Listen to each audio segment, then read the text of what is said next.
எல்லாருமே இப்போ சொல்றது என்ன சொல்றாங்கன்னா, மீன் வச்சா நல்லதுன்றாங்க. அதுக்கப்புறம் வந்து ஏதாவது குபேர பொம்மை வச்சா நல்லதுன்றாங்க. இது மாரிலாம் வச்சோம்னா வந்து நம்மள மாரி ஒரு உலக மகா முட்டாள் உலகத்திலே யாரும் கிடையாது. நான் ம். ஓப்பனாவே சொல்றேன். ம். அ அதுக்கப்புறம் இந்த குபேர பொம்மை கொட்டாய் அப்படின்ற ஒரு பேருமா. அவர ம். வச்சா பணம் கொட்டுமான்லாம் அதெல்லாம் கொட்டாது.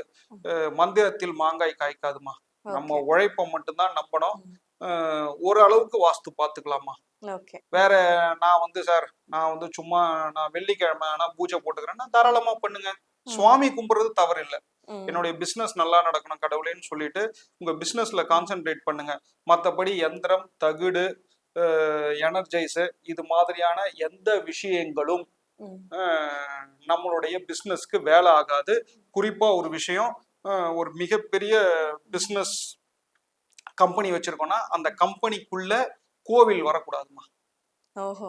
ம். நெறைய பேர் வந்து சின்னதா கோவில் கட்டுவாங்க. அது ம். மிகப்பெரிய தவறு. ம். தென்கிழக்கு பூஜை அறையோ அல்லது வடமேற்குல ஒரு சின்ன பூஜை அறையோ போட்டு சுவாமி